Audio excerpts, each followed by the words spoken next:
And you know what's great is if you have a lot of money, the bank gives you money. They pay you for having money. They say, that's so nice of you to have money. Here, have some more. Here, take this guy's 15. Fuck him. Who does he think he is? It's only right that since he has so little, he should have to give most of it to you because you have so much. Makes perfect sense. I like getting older, though, because for me, the kind of guy I am, getting older makes my life better. You know, like my sex life, way better at 45. Because of the kind of, look, because this situation is okay at 45. This is not a fun kind of a 17-year-old to be. And some people, their life is better when they're younger. You know, young dudes, young skinny dudes. Best life in the world is being a young skinny dude. They don't have to do anything. They just show up with a big Adam's apple and a smelly t-shirt. Hey, I'm here for the easy pussy for the rest of my life.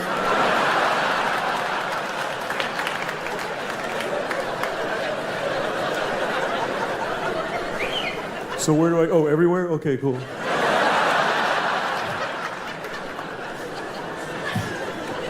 But for guys like me, this is not a fun youth. It gets better. I'd like to make one of those It Gets Better ads for just dumpy young guys. We could use a little help, a little encouragement, just somebody on TV. Listen, man, I know it's tough right now. You're vaguely heavy with no face. You have zero value on the sexual marketplace. You feel invisible to the girls in school because you are. But it gets better because you all grow up and you pretty much look just like this your whole life.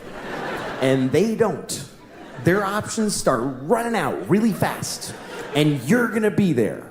As long as you stay relatively employed and washed, you're gonna be amazing. In your 40s, you're gonna be the branch that she can grab before she hits the ground. It's gonna be so great. It just takes time for her circumstances to match your looks, but it's gonna happen. It's gonna happen. When real shit matters, you're gonna be the sexiest motherfucker in the world. It's just time, that's all it takes. There's a formula to this. It's pussy plus time over income squared.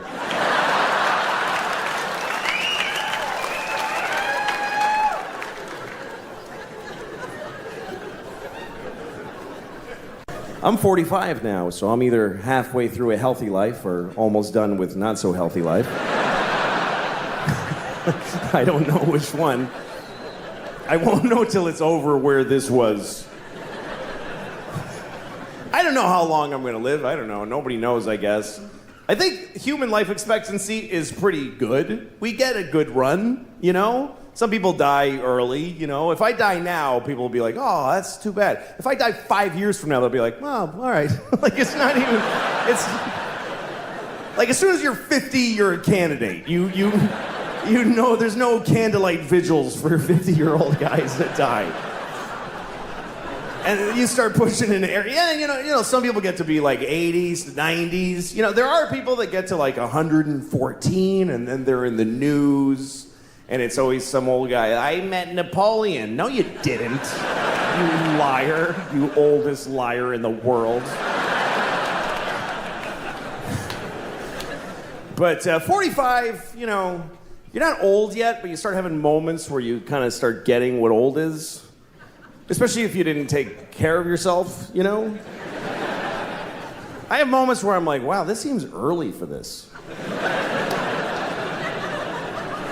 Like, this is something that happens to me a lot. I'll be sitting watching TV or doing nothing, and all of a sudden I'll realize, I need to wipe my ass right now.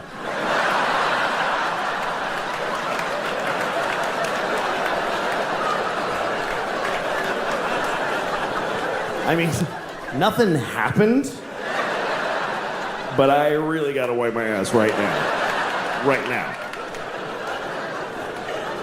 Gotta make trips to the bathroom just to wipe my ass. How did this happen already? I'm 45.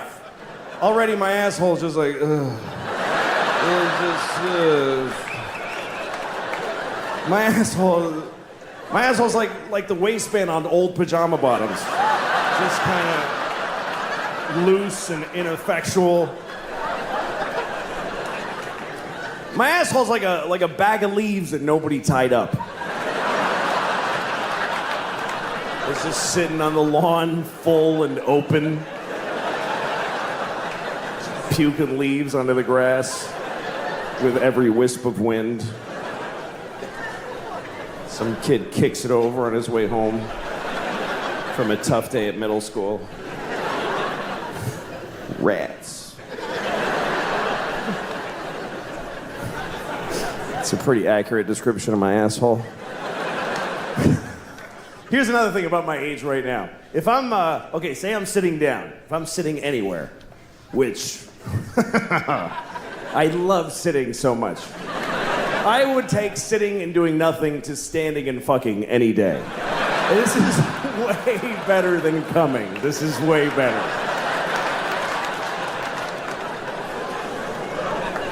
This is what, in my age, if I'm sitting down and somebody tells me I need to get up and go in another room, I need to be told all the information why first. You gotta explain all of that shit to me. What, why do I, what, no, why though? Your car's being towed right now. Well, that's what happens to me then. I accept that. Because getting up is a whole thing. It means first I have to decide, do I really want to be alive anymore? Like, let's start with that.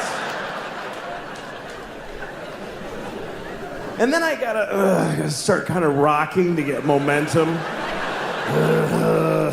Like I'm trying to get an old Honda out of a snowbank.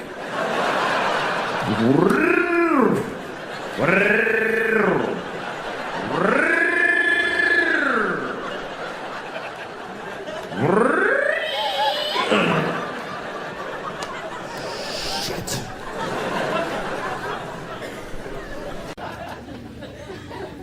One time I saw a guy in a bicycle, and he was about to get hit with a car door. It was horrible, and he wasn't looking, and the lady opening the door wasn't looking. It was just for me.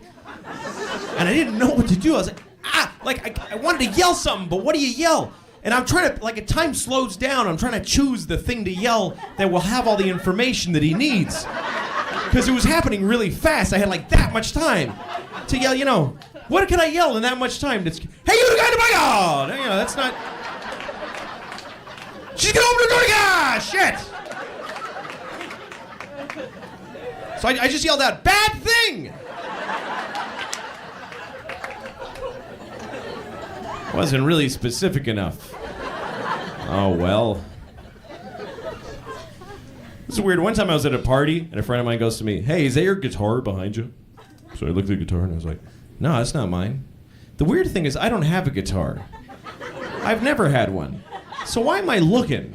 I don't have to look. It really can't be mine. I should just be able to go, no, and I am not looking. I don't need to.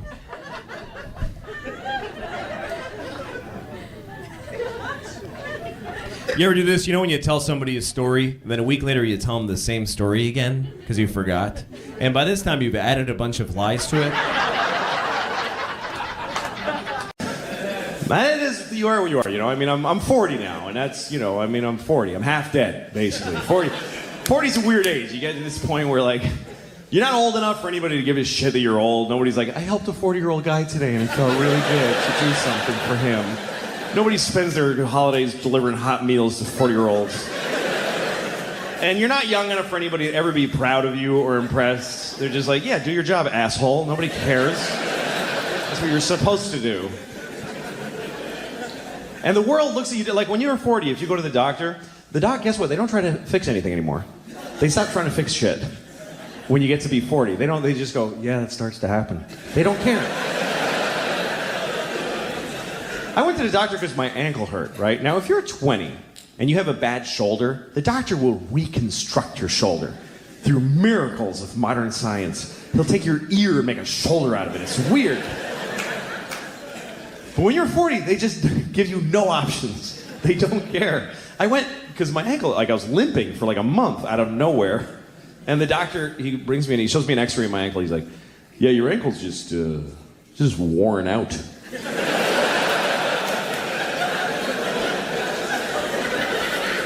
I was like, what do you mean, I injured my ankle? He's like, no, it's just shitty now.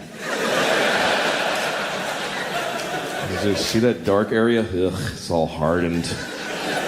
Yeah, they get like that. They're not good anymore. I was like, well, so just goodbye? Nothing? Is there nothing?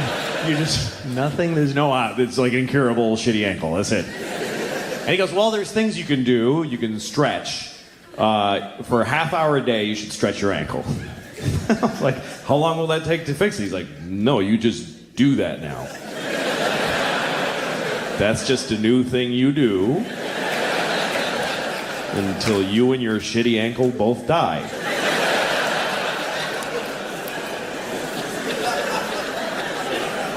I was like, dude, this hurts a lot. And he goes, well, you could take a leave. Just take a leave. You could buy it, just take it.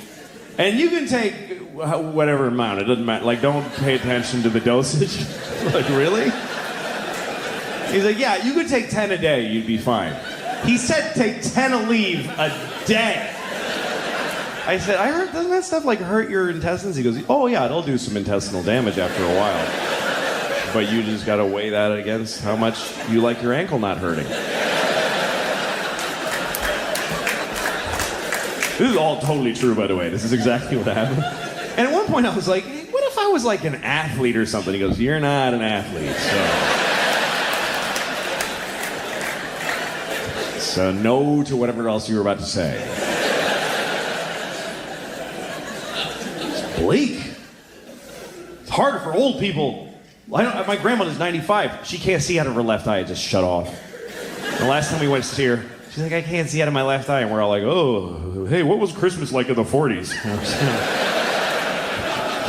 Maybe run out the clock on the eye thing if we're lucky, you know? So I go to her doctor. He's right at the end of the hall. He's there always like 90 feet away from her. So I go to the doctor and I said, you know, she can't see out of her left eye at all. And I swear to God, he goes, well, she's probably got a bunch of tumors in her head. I swear to God. That's exactly what he said. I remember it because I was blown away by how none of his education he applied to this particular diagnosis. He said that she's probably got a bunch of tumors in her head. He's a doctor and he called it her head. He almost said fucking head. I swear to God, like that's what he was thinking. She's probably got a bunch of tumors in her fucking head. Oh, who gives a shit? That old cunt will be dead in a week. I ain't gonna get up from my desk because of her eye. What, does she need 2 eyes to see the shitty place you fucking put her because you don't love her enough?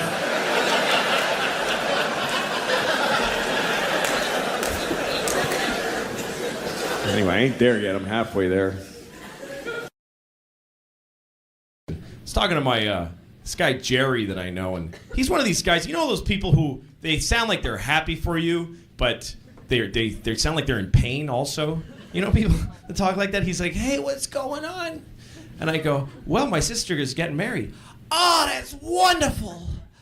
Oh, that's terrific." Yeah, and I think we're gonna have a baby. Oh my God! Ah! Ah!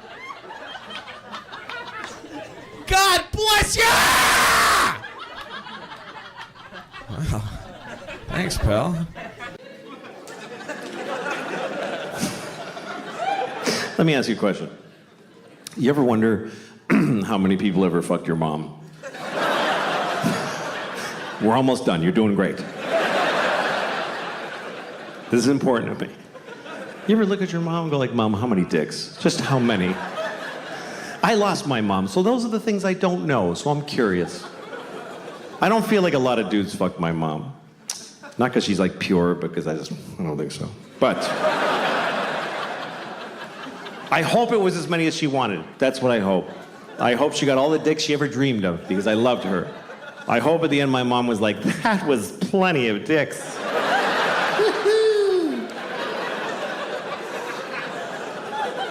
But I'll never know. Because you don't know your mom. That's the truth. You don't really know your mother. You feel like you know her, but you know what she told you. She didn't tell you shit. You don't tell your kids your life. What did your mother tell you? I won a swimming medal when I was 12. She didn't tell you, like, I used to fuck this guy at work. It was amazing. She didn't tell you that. Think about your mom's life story as she told it to you. There's huge holes in that story. Like, well, I graduated when I was 22, and then I met your father when I was 35. Feels like a lot of dicks would fit right in there, Mom. You know those movies where a mother and a daughter switch bodies? You ever seen a movie like this? Always like Freaky Friday, some Disney comedy where a mother and a daughter switch bodies and then they're like, whoa! Then they have to water ski and be in a rock band together. And then they switch back and they know each other better. That's the formula. I think they should make another one of those movies. But it should be about a mother who switches bodies with her son. But it's not a comedy, it's a drama. Like a medical affliction. They're upset the whole time. She's in the bathroom in the morning. I'm holding my son's penis. It's confusing. And her son is in her body. He's like, I don't want to be my mommy anymore. I don't like how it feels.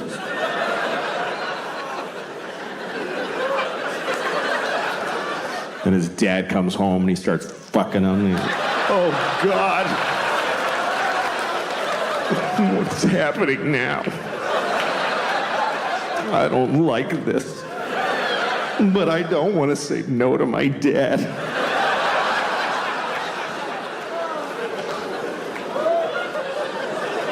And then at the end of the movie, they never switch back. You guys were great. Thank you very much for coming tonight. It was a pleasure talking to you. Get home safe. Thank you very, very much. Good night.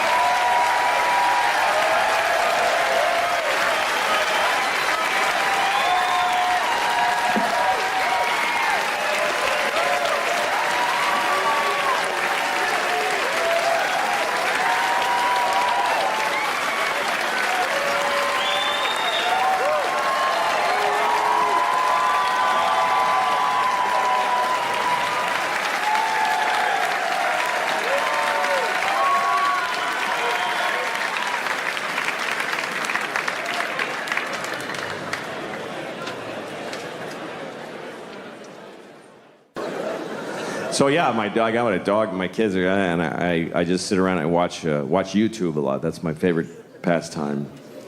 I was watching YouTube today. I was watching one of the ads that comes on before the video. I don't skip those. I think that's rude. It is. It's mean. Somebody worked hard on that ad. They trained a cheetah to run alongside a Jeep Cherokee. And you're at home like, 3, 2, 1, fuck off. It's fucking mean. What if you made something, dick?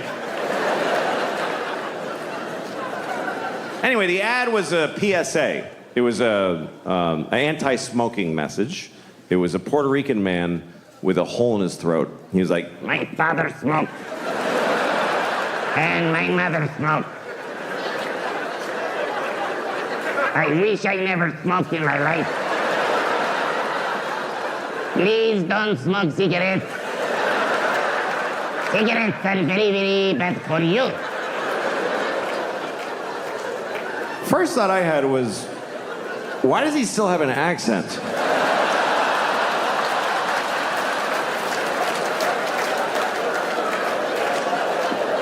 It's coming out. Feels like if you bypass the mouth, you shouldn't have an accent anymore. Does the machine have a setting for Puerto Rican? Is that just how air sounds coming out of this guy? Does he fart with an accent? Señor, I'm farting.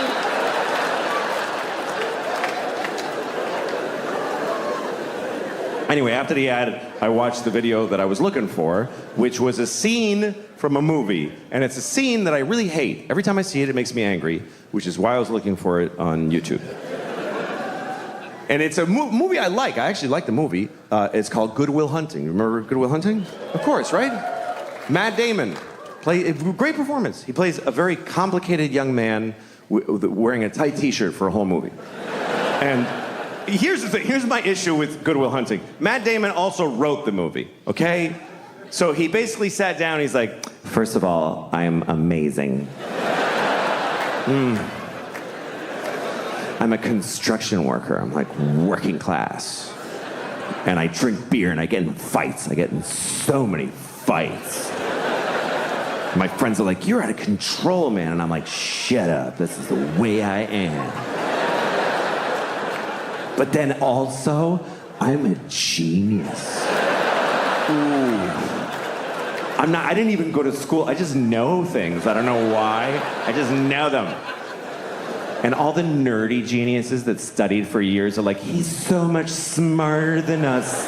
It's making us upset. It's insane. It's fucking insane. It only makes sense if he wrote it for himself to be the guy. So the scene I was looking for, it's the worst example of that in the movie. Here's what happens. He goes to a bar and he meets a woman and he likes her. And another guy likes her too. But she picks Matt Damon. Because he wrote the fucking movie, because he decided, you understand? And she doesn't like him, she likes me, you better believe it. So he gets her phone number, and then he goes outside, and he sees the other guy in the window of a restaurant, and he decides to taunt him. So he goes over, he tells his friends, hey, come here, watch this. And he says to the guy, hey! Do you like apples? And the guy says, yes.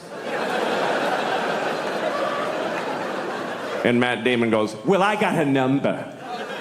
How do you like them apples? And all Matt Damon's friends go, oh! Oh! This was amazing! Oh!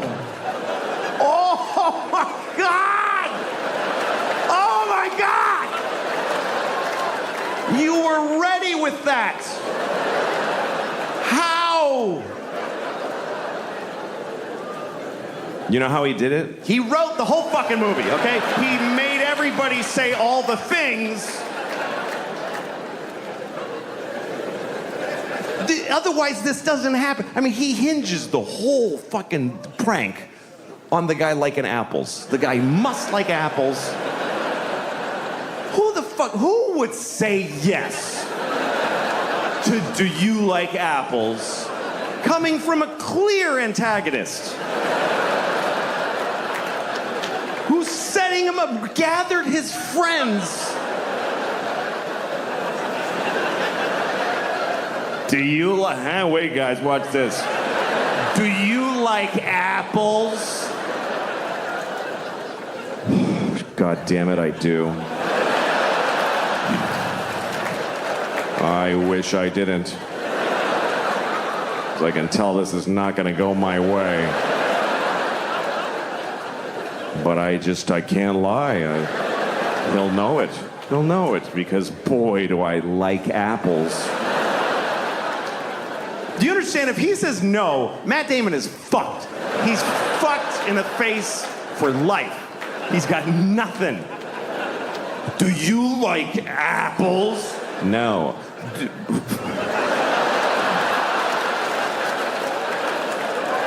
What the dude? Fucking guy. No, come on, seriously.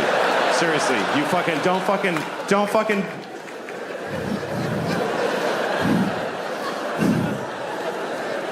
Do you like bananas? Because the woman gave me her telephone number and isn't that bananas?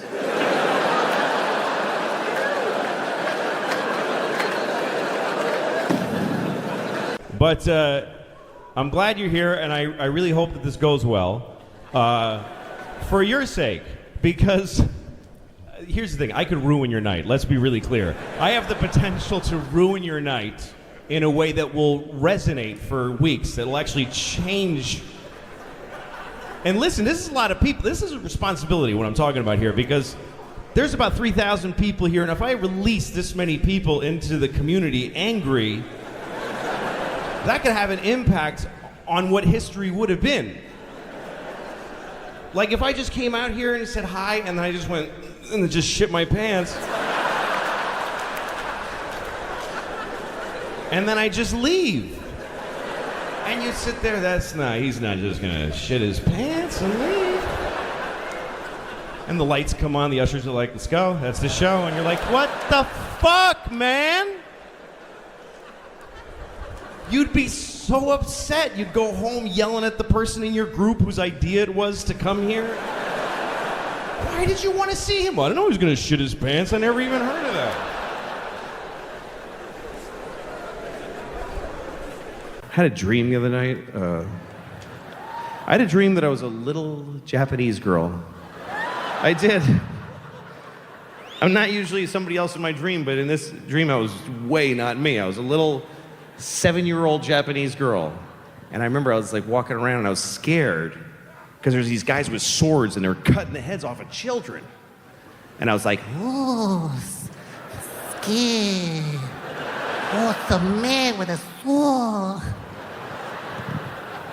I mean, I can't help, it's a dream. I can't help. I dream in black and white and stereotypes. I can't help it. Oh, I'm so scared.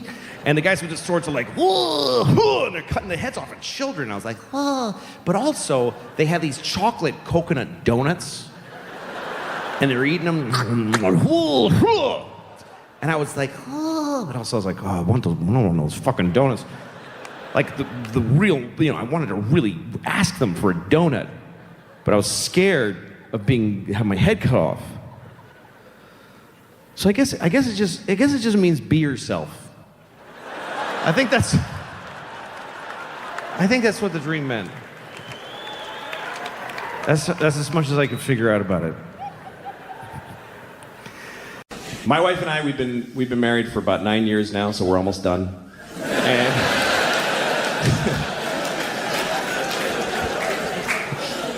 after 9 years and 2 kids, you start looking at each other like, no, I'm not gonna just keep doing this. Who would do that? We went to therapy for a while, and the therapist was like, one day he goes, you should go on a date. And I'm like, fuck you. I'm not going. I did go on a date with my wife, and I don't think I'm gonna call her again. It wasn't really fun.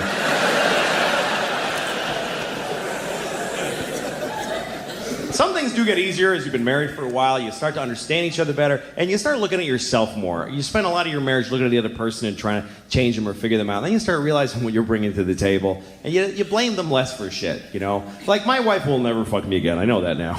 But I just feel differently about it. I used to get mad. I used to be like, she hasn't fucked me in months. How could she do that to me?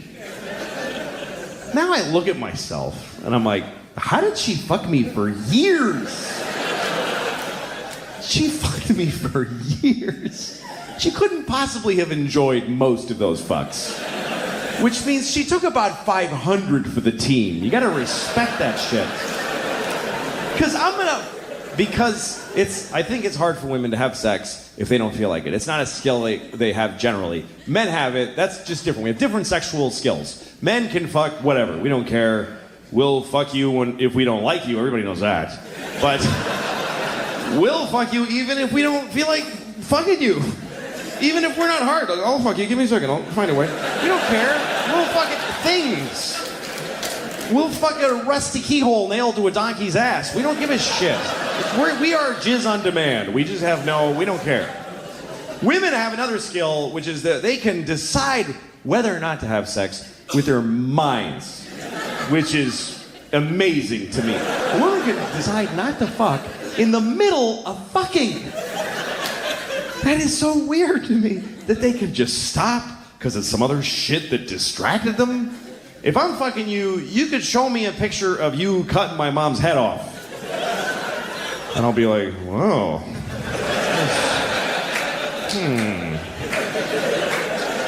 As soon as I come, we're going to have a talk about that picture.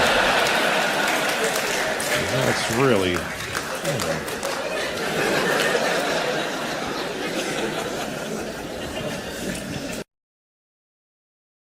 Life is short. Life is very short. I like life. I like it. I feel like even if it ends up being short, I got lucky to have it, because life is an amazing gift when you think about what you get with a basic life. Not even a particularly lucky life or a healthy life. If you have a life, here's your boilerplate deal with life. This is basic cable, what you get when you get life. You get to be on Earth. First of all, oh my God, what a location. This is Earth, and for trillions of miles in every direction, it fucking sucks so bad. It's so shitty that your eyes bolt out of your head because it sucks so bad. You get to be on Earth and look at shit, as long as you're not blind or whatever it is. You get to be here, you get to eat food, you get to put bacon in your mouth. I mean, when you have bacon in your mouth, it doesn't matter who's president or anything. You just,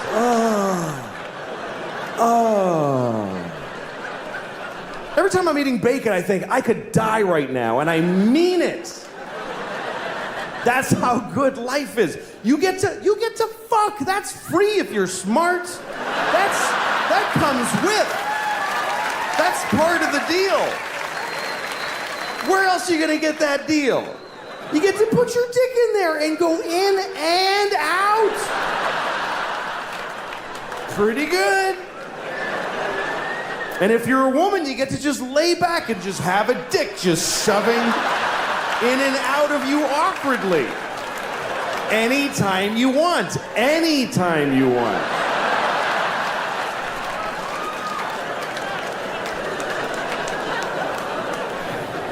If you're a gay man, you get to just fill your boyfriend's ass with your dick. Just fill it all the way to the balls. And it's nice and warm and tight in there. And he's your buddy.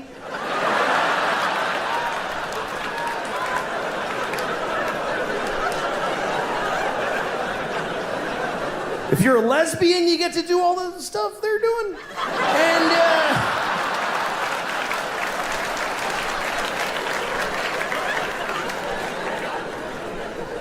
it's a great deal. You get to eat, you get to fuck, you get to read To Kill a Mockingbird. It's a great life. So when I'm not worried about it ending. It's pretty good.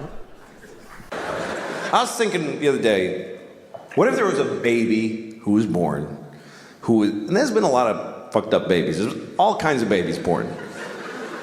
There's been babies with, connected at the face to a dog or whatever. There's been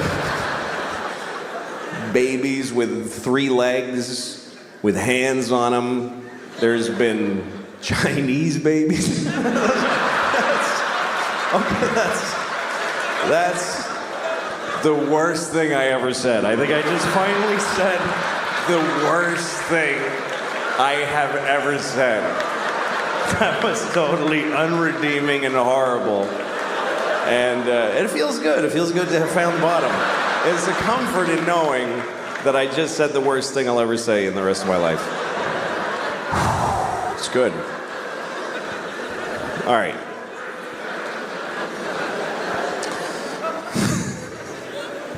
Yeah, I'm not a good guy. I am not. I wish I was a good guy. I like the idea of being a good guy. Sometimes I have an opportunity to be a good guy, but then I don't necessarily do it.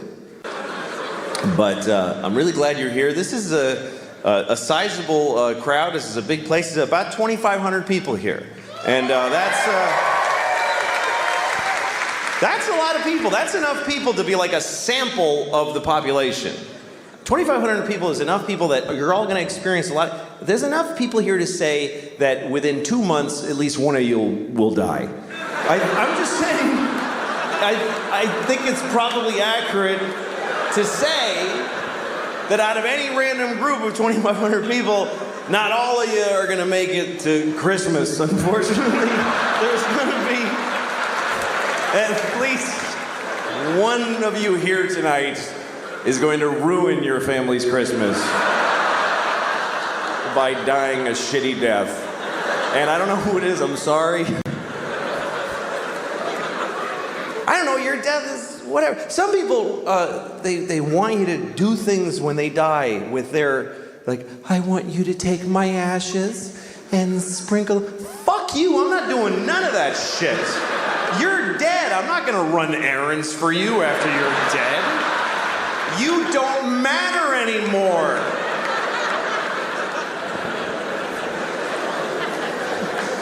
Some people try to do something, noble with their bodies. They try to have their bodies have some use after they're dead, which I think is a good thought. You're only borrowing your body. You're only borrowing everything. If your body's worth anything when you're done with it, you should pass it on. That's something I really believe. I mean, I'm not going to do it because I don't want to. Ew, it's mine. I have a lot of beliefs, and I live by none of them. That's just the way I am. They're just my beliefs. I just like believing them. I like that part. They're my little believies. They make me feel good about who I am. But if they get in the way of a thing I want, or I want to jack off or something, I fucking do that. But some people take their body. My grandmother, she, just for the layman, my grandmother, she gave her body to a medical school. So for it to just be examined and dissected, which is a good thought for that, but they're her survivors, her family. That was a person. That was my grandmother. She used to wear glasses and say things. And now she's just shaved head on a metal table with a hungover medical student trying to dig out her pancreas, and he gets an F. Imagine being the body where the kid got an F on you. The teacher's like, no, you idiot. And he writes F on her tit with a Sharpie and just throws her down a chute on a pilot F body.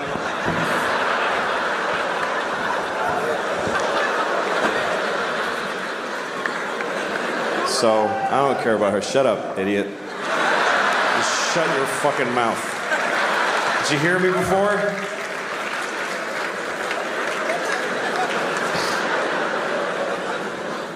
Okay, so what am I going to do with my body? I'm going to die, and I got to tell people what to do with my remains. And I have an idea for something to do with my body, or for other people to do with it, that will do good in the world. And it doesn't exist yet as like an institution, but I'm going to create it, starting with my body. And what it is, it's a place where you can go and be with a dead body, and you just do whatever you want. And the point of this is that there are people out there who have sexual compulsions and they can't control them. And so they go and they bother alive people. And this, you get it out of your system. This is the deal. You go in the room, there's nobody else with you, you got 90 minutes, you just do whatever you want. Whatever it is. Shit in my mouth, you want to stick my toe in your pussy, piss on my face, whatever is the thing you got to do. Jack off with the cartilage of my ear, whatever is your heart's desire. I want to be the Willy Wonka for perverts. You can come on my back and pretend that I'm your father. I am dead, I don't mind.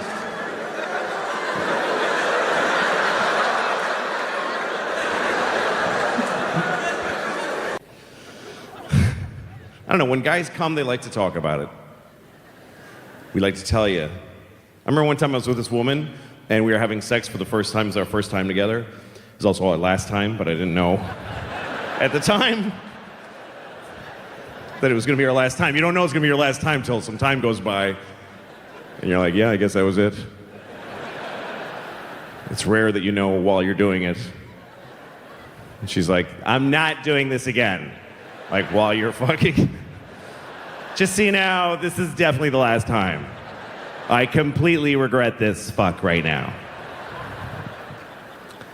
That's a bad kind of a fuck. The kind that turns into a rape halfway through.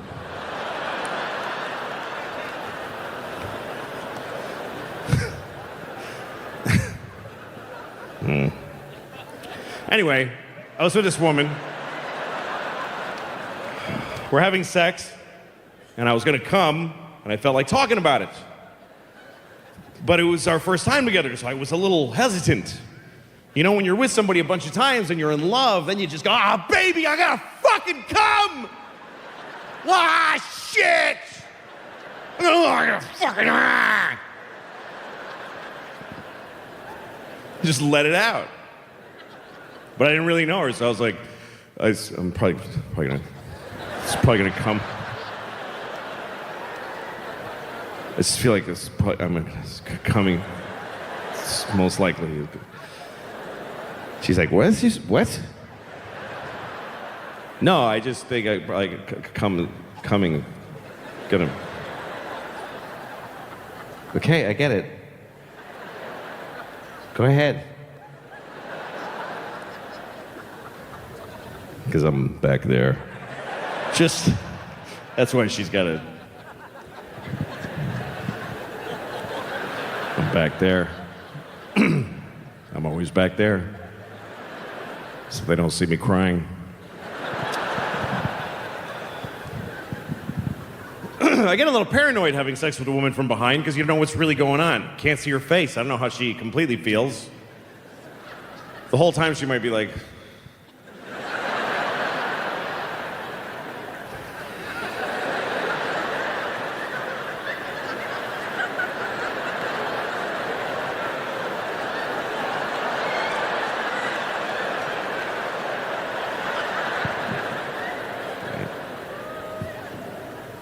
I'll tell you this story about one time that I thought I was going to die. I think it's the only time where I thought, why wouldn't this be when I die? I was on a plane. I've been on a lot of planes and a lot of shitty weather and stuff, but this shit was fucked up. I was in Indianapolis on a plane waiting to take off, and we're sitting there, and the pilot comes on, and he says, hi folks, the fuel gauge is broken, so we're waiting for maintenance. So we wait. About 20 minutes. Then he comes back on. Folks, the fuel gauge is still broken, but we're going to go anyway. We know how much fuel we have, and we feel confident it'll be okay, so we're going to go. And I'm thinking, okay, well, he's a pilot. I'm sure he's going by some manual that says, you know, if the fuel gauge breaks, call maintenance. If they're not there in 20 minutes, fuck it. Fuel gauges are overrated. Just go. You're fine. Just top it off and remember what happened. So then we still don't take off. And the guy comes back on. Folks, we have another problem. LaGuardia Airport in New York won't give us clearance to take off because the weather's been bad there intermittently. So we're going to wait for that. So we wait 20 minutes. Then he comes back on. Folks, LaGuardia still hasn't given us clearance. But we're going to go anyway. We're looking at the radar. We think the weather will be fine. So what we're going to do is say that our destination is Philadelphia. We'll get clearance to go there. Halfway to Philadelphia, we'll switch course to LaGuardia Airport. We'll be happy there in a few minutes. I swear to God he said this. First of all, I'm pretty sure you're supposed to be honest with the dude in the tower. Like, does the dude in the tower have to go, really? You're going to come on? Tell me where you're going. And why is he telling us this shit?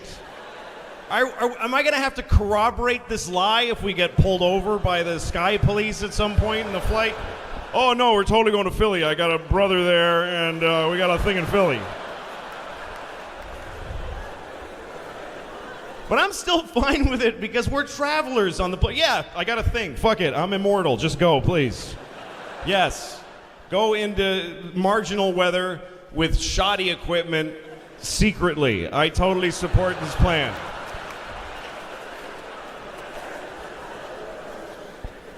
So, we take off. We get above where we are right now. And it's just a black motherfucker of a cloud. It's just like the Wizard of Oz. It's just, there's trees throwing apples at us. It's crazy. It's just horrible. And we're the whole flight, and we're making these circles. And me and the guy next to me are both listening to the tower. You know how you can plug into your seat sometimes, and you can listen to the tower talk to the area airplanes. And we keep hearing our guy trying to get clearance to land. from LaGuardia. This is Delta 288 requesting clearance to land. It's a negative 288.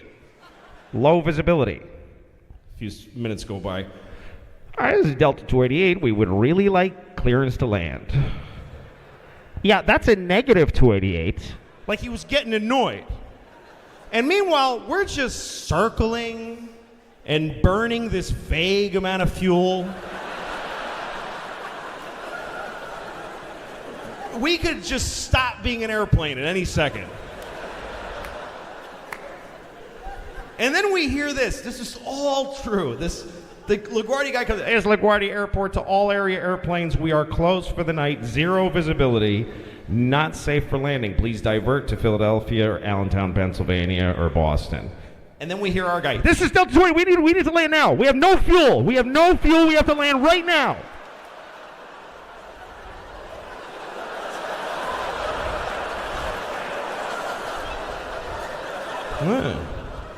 Interesting. Then there's a pause, and then we hear this.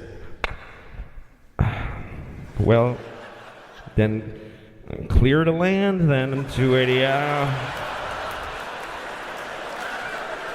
That's how he said it. Like, dude, no one can see, okay? But just, I guess all the dumb decisions you made today have made this a good one.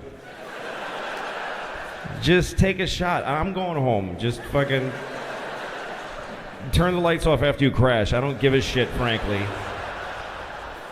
By the way, you're not supposed to be here, you fucking liar. You said you were going to Philly.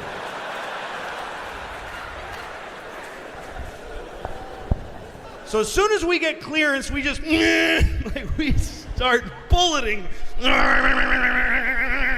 We're either flying desperately towards the ground or falling. I don't know that there's a difference. We come out of the clouds and there's the fucking Earth right fucking there. It's right there. That's what low visibility means. We come out of the clouds and no fuck, it's right there, Jesus! And the plane just... And you can feel the plane go, oh, fuck, I can't do that. What are you, nuts?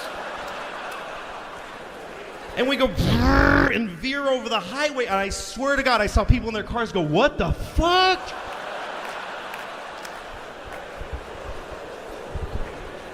And we hit the runway like sideways, like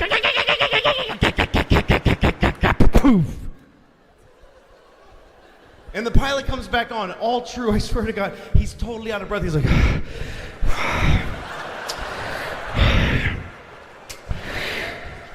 Welcome to LaGuardia Airport, New York City.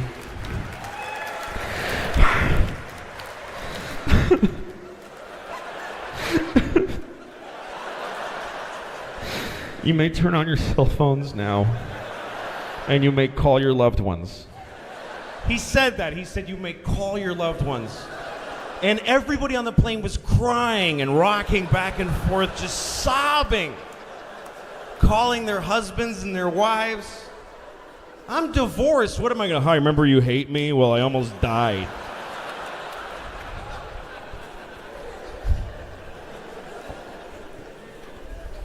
And I got in a cab, and the cab driver goes, that was a very bad landing.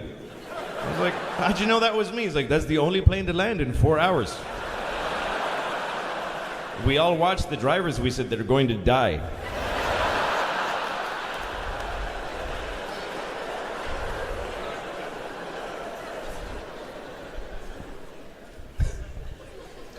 You know, it's a lot of work having kids, especially now, as opposed to the past. Because in the past, you just had your kids and they just did their thing and you did your thing. That's what it was like for me. I'm amazed at that now. Because I have a 5-year-old and an 8-year-old. My oldest daughter is 8 years old. And when I was 8, my mother, she would go to work and I'd go to school. We were like roommates. There was no... She'd just go, see you later. Maybe I'll have a child when I get home from work. I don't know. I would go to school and then I would just wander around town. And I would do weird shit. I used to go to the store and steal tampons. I got in this weird thing where I stole tampons every day. And I never got caught. I mean, the guy probably saw me, but he's like, I'm not confronting the kid who steals tampons. I did a lot of weird shit when I was a kid. I showed my penis to a girl with Down syndrome that lived down the street. I did that. Go ahead and judge me. I was 9. I mean, I'm still the guy who did it, but I was a kid. I just really wanted a girl to look at my penis. I wanted to have that moment. And I was too afraid to ask any girls that didn't have Down syndrome. Basically, because girls in my town scared me. They smoked parliaments and had feathered hair and leather jacket. You fucking queer. They were tough. But she was approachable. I met her behind Kentucky Fried Chicken by a dumpster, and she was just nice. It's a true story. And I asked her, I didn't just go, hey, look at my fucking dick. I asked her, can I show you my penis? And she's like, fine. And I took it out, and we're both standing there, and she's looking at me like, dude, you think you're the first person to do this? I've seen every dick in this town. Just put it away. That's what it was like when I was a kid. I mean, not for everybody, not every single. Oh, sure, we all showed our dicks to fucking people. But now my kids, I take them everywhere. I'm responsible for every second of their lives. I'm with them all the time, watching them do their thing. I take them to soccer. Yeah, you're playing soccer. You're playing soccer right now. I know you're playing. Are you done? Okay, let's go. Let's go over here. Was that fulfilling? Was it strengthening and confidence? Like you have to do everything with them. And I have 2 kids, a 5-year-old and an 8-year-old, and when it's just the 3 of us, it can be challenging because they're very disparate skill levels. The 8-year-old is blossoming. She can do all kinds of stuff. The 5-year-old is not good at anything. I mean, she's 5. She's appropriately shitty at everything for a 5-year-old. But what that means is that when we go out together, we have to choose shit that she can do. We're all brought down to her level. We're like 3 5-year-olds of different sizes. Just doing boring 5-year-old shit. It's limiting. Hey, let's go for a bike ride. I'm never very confident in my bicycle. Oh, fine. Let's just sit here and look at each other then. Is that? Jesus. We went swimming once, the 3 of us, and it was torture because the 8-year-old is amazing. She's swimming and she's in the deep end. And she's swimming alone. She's lonely. She's, Daddy, please swim with me. I'm like, I can't because this one won't. We're in the shallow end. And she won't let go. She's like, I'm going to drown. Just, it's to your tits. Just please fucking stand there. It's nothing. It's too deep. What, really? What? Like, I would just go, haha, you're dying now. That's funny to me. Like, really? If I wanted to kill you, I'd wait till you're sleeping and do this for 4 minutes. That's all it would take. You should thank me every morning you wake up alive. That's how easy it is to kill you. So why would I take you to a fucking swimming pool in the afternoon to murder you? It's just hard because that one kid, she's nothing. Please, I wish I could. I wish I could say, you know what? Can you get out of the pool so I can go be with my friend who I have shit in common with? Do you have to ruin every day of our fucking lives? No, that kid was a bad idea. I'm serious. And I love her. I love her. But I wish she was never born. That's just, this is... Any honest parent will tell you that they live with that ambivalence. And it's torture. You look at your beautiful child's face and you have 2 feelings at the exact same time. I love my daughter in a profound way. I cry at the drop of a hat when I think about her. This kid has made me love her so much that it's made me more able to love other people. I can love people that are dead that I didn't love properly. Her love for me makes my love transcend time and travel through space. This kid is amazing. You cut a tomato on a plate and she smiles like you just fucking adopted her from Zimbabwe or something. She's an amazing creature of pure beauty and love, and I regret every single thing that led to her birth. That's how you feel. Because it's fucking hard. If you're really putting the time in as a parent, There's no parent that's really raising their kids who hasn't given the finger to the back of their head at least 3 times by the time they're young. That means you're really doing the work. If you haven't done that, you have nannies and shit. You're not a dad or a mom. Good night, sweetie. Okay.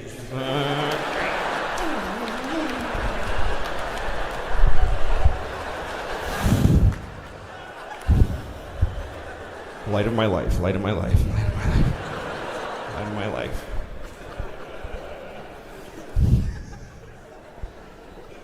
I think that, you know, I think one of the advantages to having kids is that they just cheer you on. Like, I have eaten shitty my whole life, and my kids just think it's hilarious.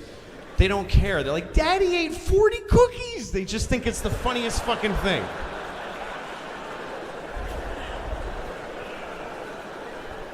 I was in upstate New York in a small town, and I was standing in front of a drugstore. And in the window of the drugstore, they had a wheelchair on display in the window. Is that really an impulse purchase?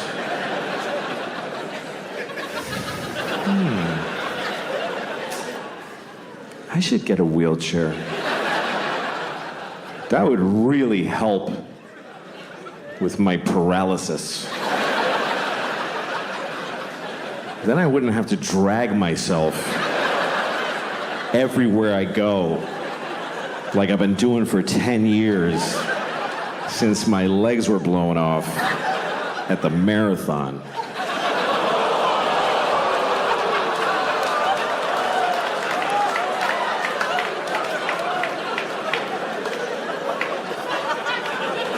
Okay. Bunch of fucking hypocrites, apparently. Because, let me point some out to you. Let me point some out to you, motherfuckers. You were just, like, seconds ago, laughing at a man with no legs crawling on the ground. You're just...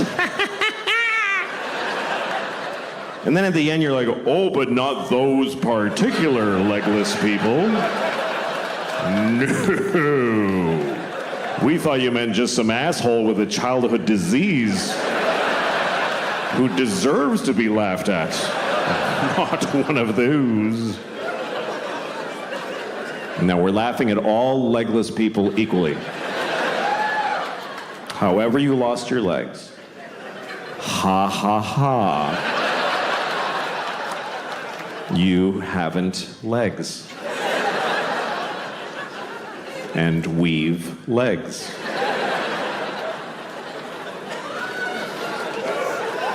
I have legs. I have 2 legs. 2 fucking legs. That's the maximum amount. I fucking love having 2 legs. I fucking love it. I wouldn't like having no legs. I really don't think I would like it. I think it would suck. I think it would suck shit out of the balls of Christ. It's an old Southern expression. It's not used like it used to be. I think 2 legs is better than none. That's what I think. That's just my opinion. It's not popular. You're not supposed to say that because you're supposed to always be very positive about disabled people. But I think that puts pressure on them to be positive. What if they don't want to be? Because the only story we want to hear is about the amazing disabled people. He's amazing. He lost his legs and then he won the leg-having contest. What about disabled people who aren't amazing? Who are just ordinary with a sweatshirt and some potato chips, and he's going, fuck, I wish I had legs. No, this is better. This is better with no legs. Why is it better? Because you can do anything now. I can do 4 things. Fuck off. I just don't know that our positive, non-disabled attitude really helps. Like retarded people. We're going to talk about retarded people for 20 minutes. That's what's going to happen. We're going to discuss retarded people for 20 minutes. It's not okay to never speak of them. No, we're going to talk about them. First of all, I want to talk about the word retarded, okay? Because the word retarded, it's a bad word, and people do not like the word retarded. They find it very offensive. Now, I'm a little confused by this, because it wasn't always a bad word. And I grew up in the 70s, and it wasn't bad back then. And most bad words were always bad. You know, cunt never had a day in the sun. There was never a time where the Santa Claus at the mall was like, come here, you little cunt, tell me what you want for Christmas. And then in the 90s, we're like, let's lay off a cunt a little bit there, gang. No, we used the word retarded in the 70s. We used it to identify people who were retarded.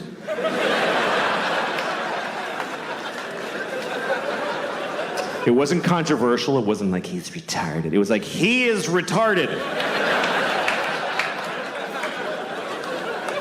This fellow right here is retarded, right? I told you, yes, you're still retarded. He is retarded, everyone. And I grew up in Boston. We didn't say retarded in Boston. We said retarded. He's retarded. God bless him, he's fucking retarded. That's the way we used it. With love. Help the retarded. That's what people said in the 70s. Help the retarded. There was a lady outside the supermarket near my house every Christmas with a bell. She was like, help the retarded. Help the fucking retarded.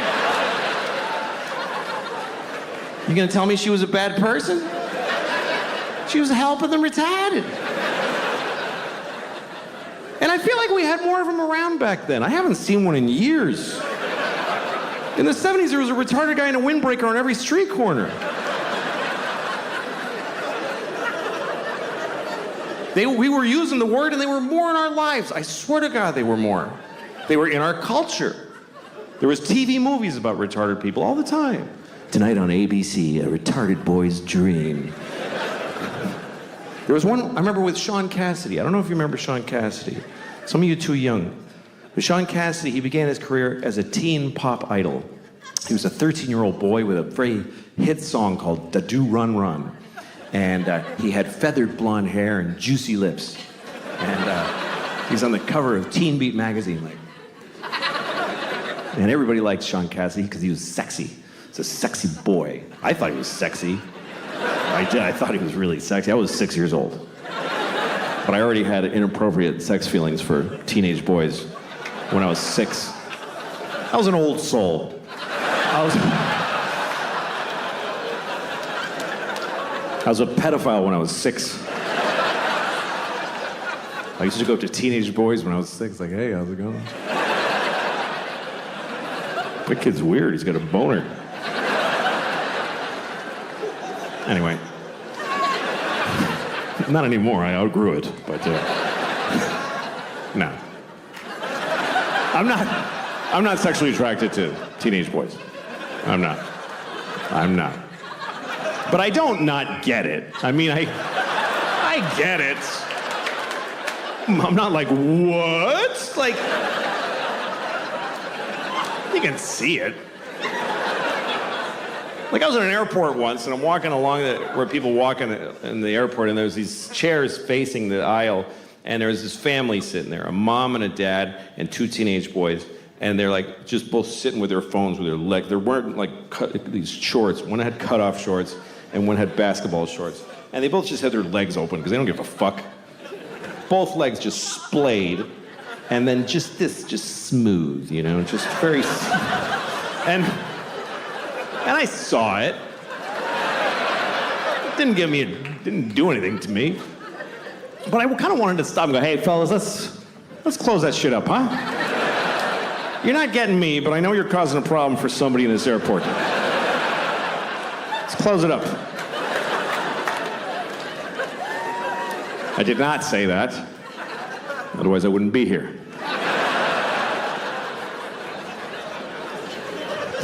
Anyway, let's return to the comfortable subject of retarded people, shall we? So Sean Cassidy.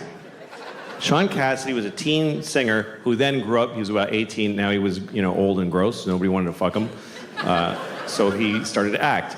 And he had a movie on TV called Normal People, where he played a retarded man who wants to live a normal life. It was very inspiring, actually. And at one point, he didn't do like a big retarded character. He wore thick glasses, he talked like Elmer Fudd, that was the whole thing. So he goes up to the guy who runs the group home he lives in, and he says, I want to get a job. And the guys who runs it is like, Republican conservative. So he's like, you can't get a job, you're retarded, But then there's a liberal lady who works there, and she says, of course he can get a job. He's as good as anyone.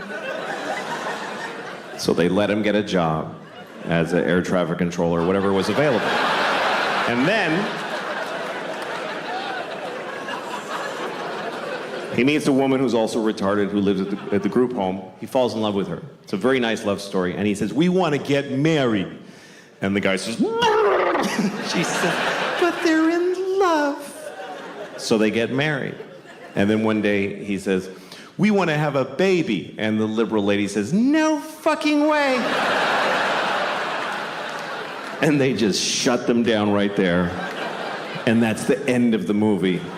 I swear to God, that's just how it ends. And the point of the movie is just, hey, there's a limit. Like, that's, I guess, what the point of it was. And that's pretty intense. But hey, retarded people were on television. We were talking about it. We were dealing with it. And they said the word retarded about 50,000 times in the movie. Now we don't say the word, and I don't see them anywhere. I guess that's my problem with it. And also, the word is not basically a bad word. It's a medical term.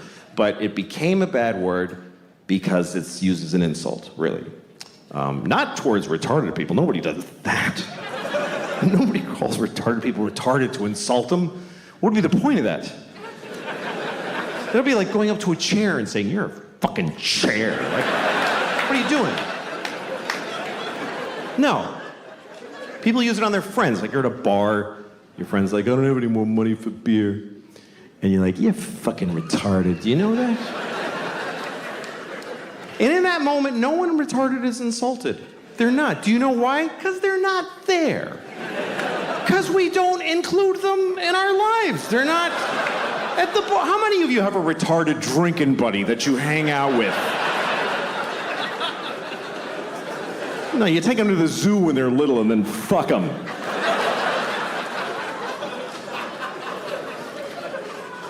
This is what I find confusing about this thing, is that we told many generations of people that they are retarded. We told them that that's what they are, and they lived with it, and they dealt with it. And then we just decided it's a bad word. So did we tell them this? Did we go back to them and explain this to them? Listen, Nelson, I have something to tell you. You're not retarded anymore. You mean I'm cured? No. No. No, we're not even working on it.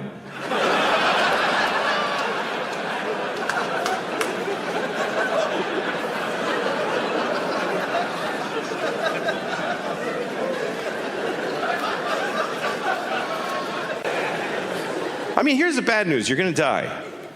But here's the good news. When you get closer, you're gonna want to fucking die. It doesn't keep being good. You don't get to keep your life the way it is. Like, I'm 55. Both hands hurt.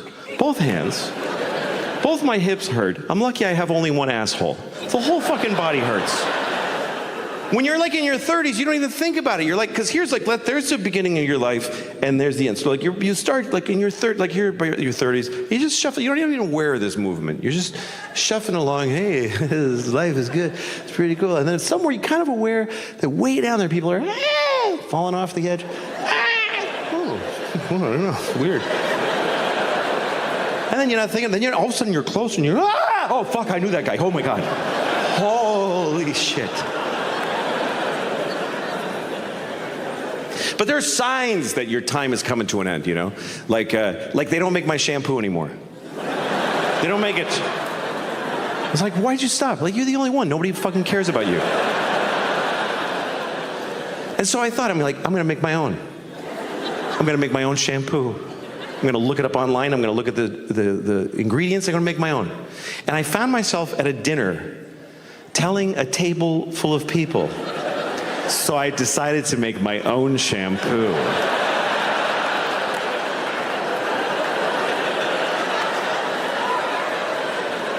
That's one of those moments where you tell yourself, just don't tell folks anything.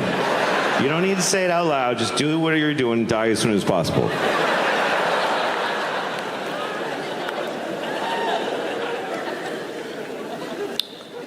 Do I have a huge stain? Yeah, that's all right. It's all right. So what? Okay. No. Who's running? Oh, okay. I thought they were coming to bring me something. There's nothing you can do. You'd have to change my whole lifestyle for the rest of the show. It doesn't matter. I'm fat. I'm a fat guy. I'm fat. My pronouns are that fat fuck and.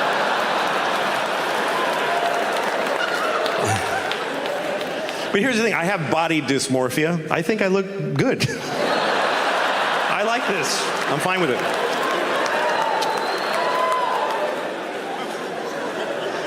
I decided to stop exercising. That's what I decided this year. I'm just not doing it anymore. I made it to 55. If I stop exercising now, it just means I might make 75 instead of 78. It's not that big a fucking deal.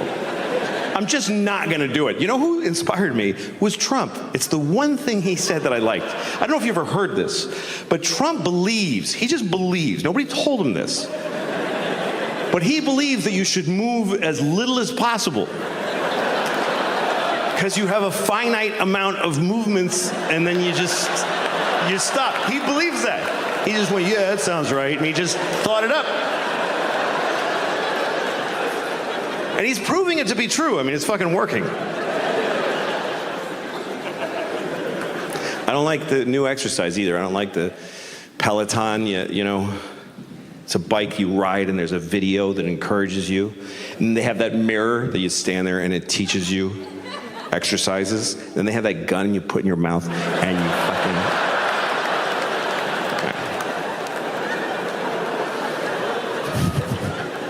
No, you shouldn't kill yourself.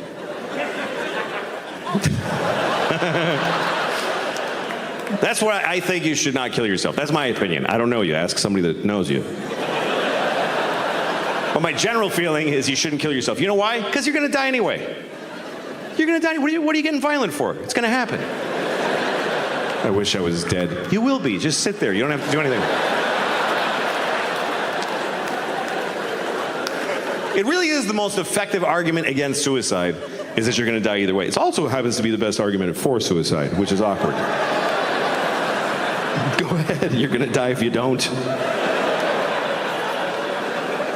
Anyway.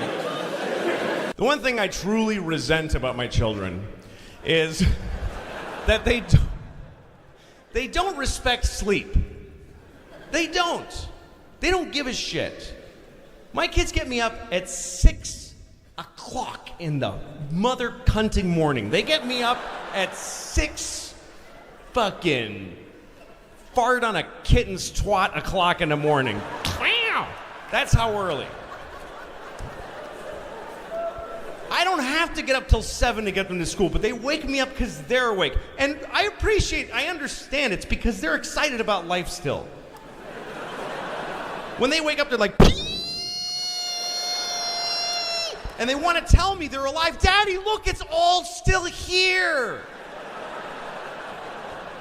I'm like, I know, I'm trying to run out the clock and die. Please let me sleep.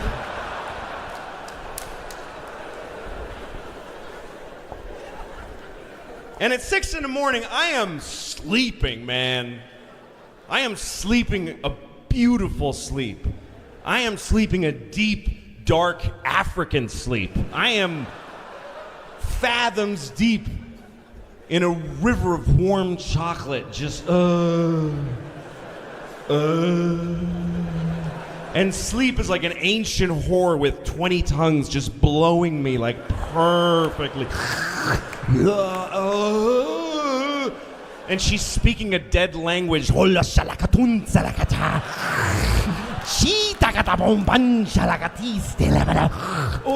fuck yes, please. And she's feeding syrupy heroin into my dick while she's stuck. Oh fuck, that's so good. I don't care if I never come. This is so good. Daddy! No, fucking no. Daddy, no!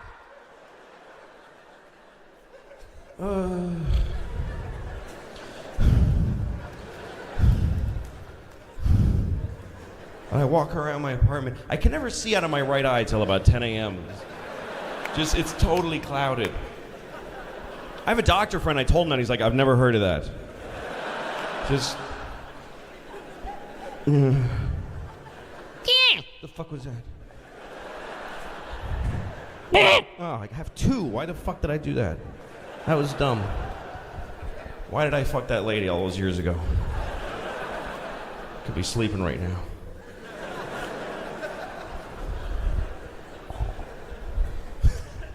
I love sleep. I love it. When I'm on the road, I sleep. Last week, I slept 12 hours one night. 12 hours, that feels good. It's a little too long. If you sleep 12 hours, you go a little too far in. If you sleep 12 hours, you have weird dreams. Because you only need 8 hours to dream properly. For 8 hours, your dreams are your brain working. Because all day, you're walking around, your brain's just trying to run your legs and your arms and shit and your lungs, and then there's just like new iPods and people and shit, and after a while you're like, shut it down! And they're all in your brain going, fuck, that was crazy, and they're just cleaning shit up. Man, what a day. And for 8 hours, your dreams are your brain taking your memories and your crazy thoughts and your fears and putting them in order. After 8 hours, if you stay asleep, your brain looks at you like, all right, you want to see some shit?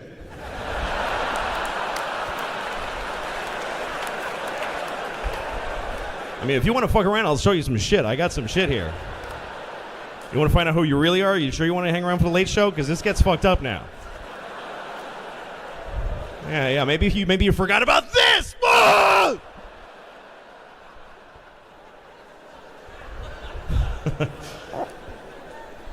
My dreams are always something really weirdly repetitive and small and upsetting. Like the other night, my dream was Gene Hackman making me put a rock in a bag over and over again. That was the whole dream. Put a rock in that bag.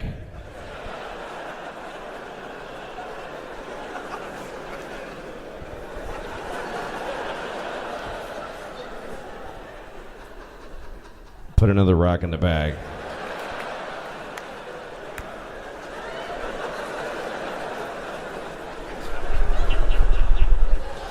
I wake up with just pee all over me.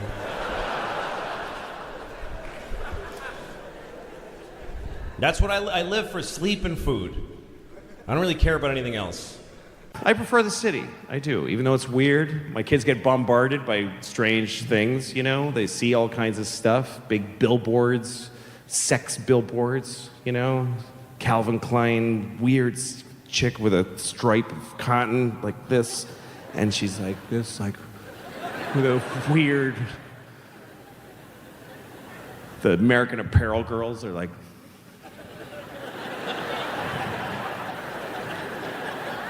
I have garbage in my pussy. So, I put pennies in my vagina.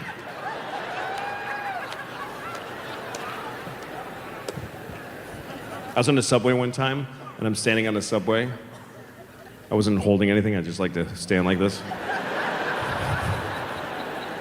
This would be a weird kind of aggressive stance to take in New York. It's not quite threatening. But if you just walked around the city like this, people are like, okay, just go ahead, man, fuck. Anyway, I was on a subway, and I heard this sound from back here, from behind me. I heard and I was like, it's a crazy person. You hear that sometimes. And then I hear it again. I'm like, all right, I want to look. I want to see the crazy person. I mean, what's the point of living in this city if you can't fucking take a look at the crazy guy? So I look over, and it's not what I expected. It wasn't a big homeless guy with 2 pairs of headphones that don't work. It was a young woman. She looked like she was like from Michigan or something. I don't know. Really sweet looking young woman. She's got a sweater and with a collar over it and a ponytail and a little like book bag, and she's just standing there. And I'm like, she didn't make that noise.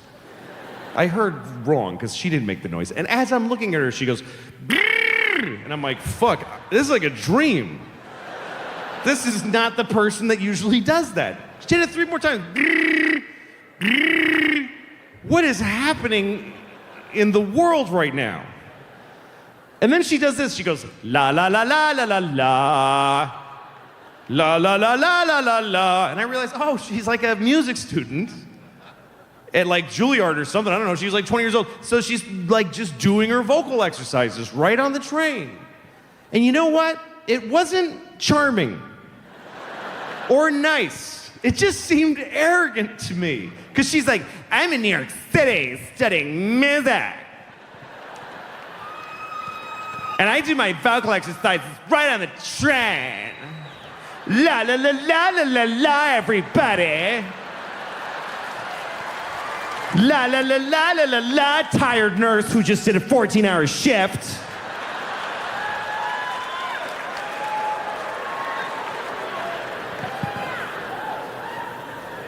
And I was like, well, is it okay if I shave my balls on the subway? Is that okay?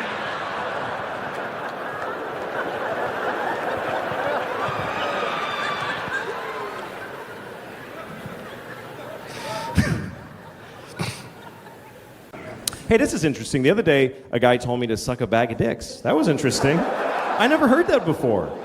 Total stranger told me to suck a bag of dicks. A whole bag of them.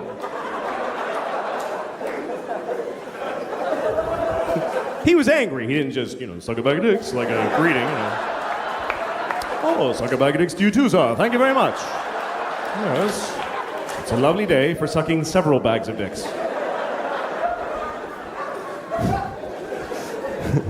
No, what happened was I cut him off in traffic. It was just one of those things where I had to get in and no one was in my car to judge me and I just fucking, I just decided he's not me, so I don't care what happens to him, and I just cut him off. It's just a shitty thing to do. And it was bad because he was coming fast because he didn't imagine in a million years someone could be that big of an asshole. And so when I did it, he had to slam on his brakes and his dog went poof in the windshield. It was really very bad. Very bad. And the worst part is when you cut people off, they don't vanish. They're behind you now. So I'm looking back and he's like, fucking ass! He's so mad! And he keeps trying to get next to me because he just wants to see my fucking face. He's like, I gotta see this cocksucker now. I gotta see the fucking face of the piece of shit that just did that to me. And I keep cutting him off because I don't want him to see. I'm ashamed of what I did. Nope, you don't. Finally, we get to a red light, and I gotta face him. Only because there's a car in front of me, otherwise I would have fucking blown right through there. But there he is, just fucking furious. And I'm like, I know, it was awful. I shouldn't have done it. I'm not mad. I was wrong. Why would I be mad? And he's like, fuck you! And then he starts going like this because he wants me to roll my window down like I'm supposed to take part in my own abuse during this argument. Oh, I'm sorry. I don't want to miss this. What do you have to say about me, yes? How rude of me to shut out your anger with my... So I did. I rolled it down. I'm interested. And he goes, hey, asshole! And I'm like, yeah? He says, suck a bag of dicks!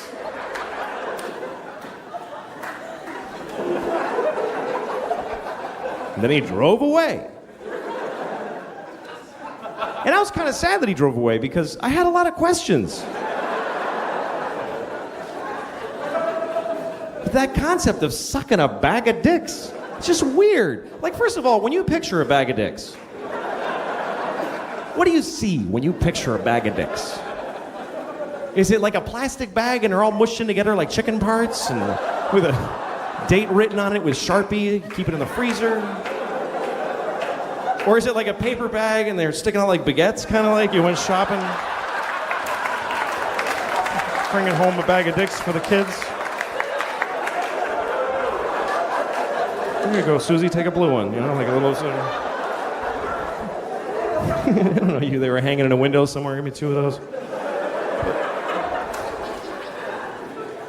And how do you suck a bag of dicks? What does he want me to do? Does he want me to take a bag of dicks and suck it? Like suck the side of the bag? Or does he want me to open the bag and suck each dick individually and throw the used ones in a bowl like edamame shells? Like that?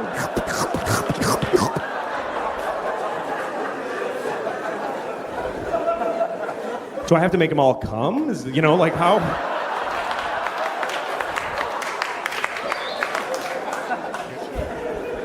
I don't know. I never even sucked one dick, so it's not an area that I understand. I've never sucked a dick. Isn't that weird? I've never sucked a dick my whole life. That's weird to me. It is. It's weird.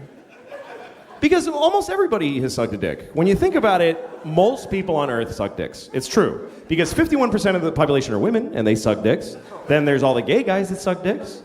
Then there's all the straight guys who have been forced to suck a dick under various circumstances. So there's only like 1,000 of us out there who never blew anyone. Just a bunch of selfish assholes that are fucking getting blown and not blown back, you know? It's like that's what people do. We all fucking suck dicks, and I haven't done it. And I don't have like a big reason not to either. I don't have a policy against sucking a dick. It's not something I'm against doing. I just have never seen a dick I wanted to suck. That's really what it comes down to. I've never seen a penis that inspired me to suck it. Every dick I've ever seen has bummed me out. I hate them. I hate them. They ruin my day when I see them, but that's just so far. I mean, how the fuck do I know? There might be this guy right here might have a beautiful dick. This guy, if I saw his dick, I might go, oh, fuck, that shit's going in my mouth right now. And I just fucking, and I'd have to blow him. Fucking hold him down and blow him. That's the kind of, I would like rape blow people. That's what I would like, hold a guy down and blow him to spite him. That's the kind of shit I would do. Just to, you know. I'm just saying I'm not prejudiced. I haven't seen that many. There's billions, literally billions of dicks in the world, and I've seen like 40 at the most, so how the fuck would I know? What, is that too many? Yeah, that's too many, right? 40, Jesus Christ. I'm only 39, it's a dick a year plus another one. Why am I saying 40? That's a lot. That's like 2 bags of dicks right there, at least 40 dicks. All right. I never understood people judging people for the way they have sex. So some people get angry at homosexuals just for being gay. They get mad at them. Arr! I never really understood that, you know, because they're just having sex with each other. It's like I can understand if gay people were just running out in the streets, just fucking people in the ass willy-nilly, just like a pestilence, like without asking, you know, like you're at the ATM. Hey, what the fuck, Jesus! God damn it! Some faggot just fucked me right in the ass. Seriously. Fucking right through my pants. He fucking ruined my new pants. It's fucking bullshit. Another one. God damn it. I gotta get the fuck home. This is ridiculous.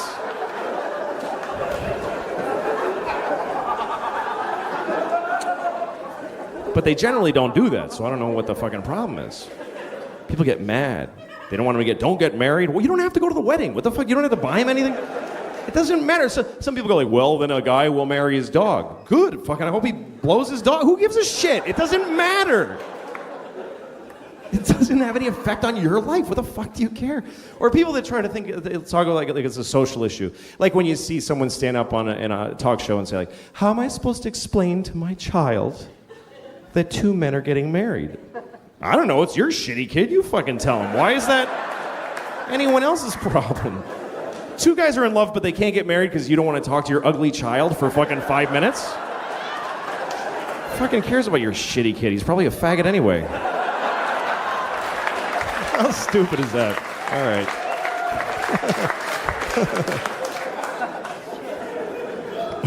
right. Stupid.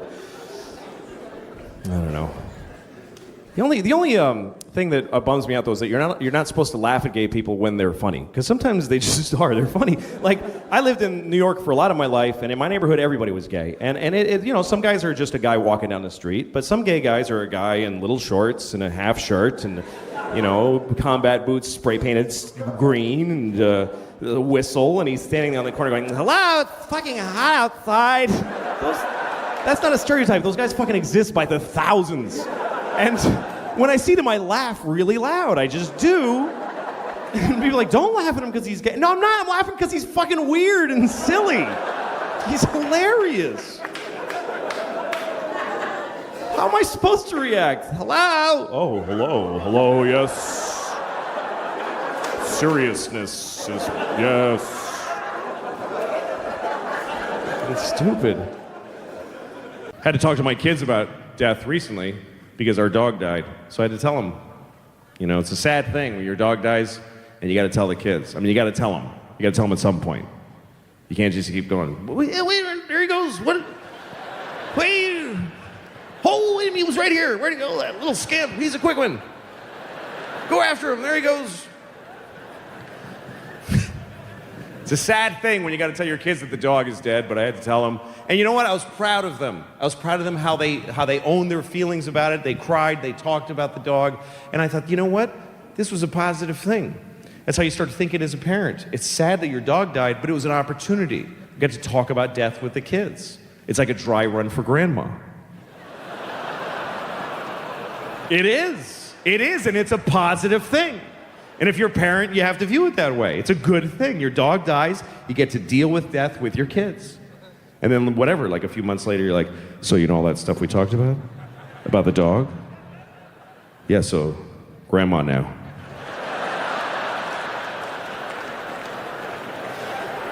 All the same stuff. All right, you got it? Okay, I'm going out. Good night.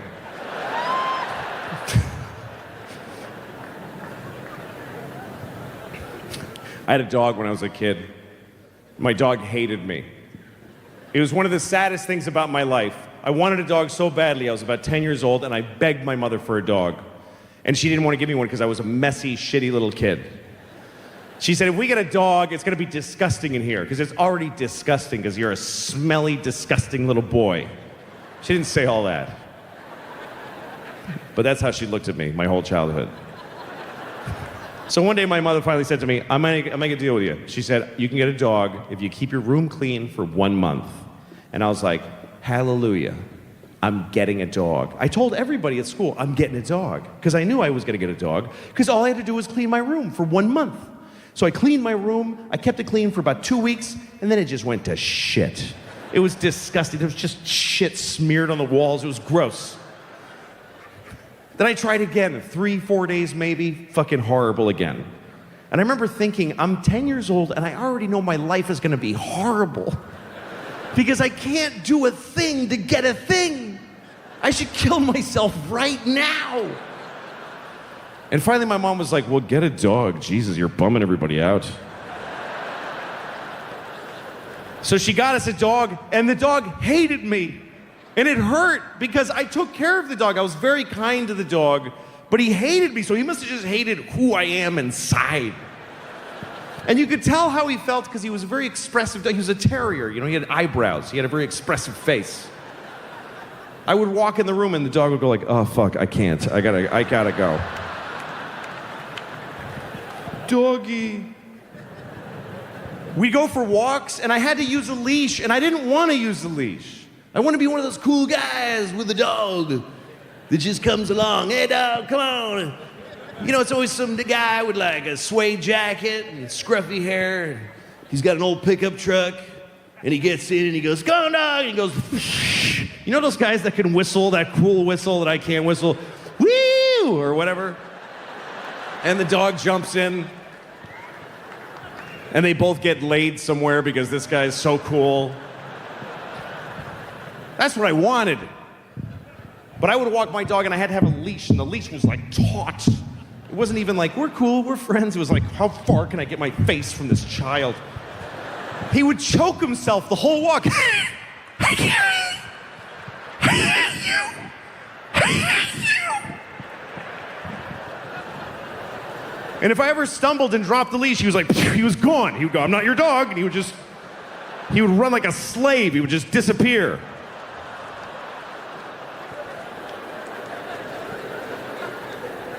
That's how we ran. It's an apt description. I'm just being accurate. He didn't run like a deer. This is how deers run. My dog ran like this.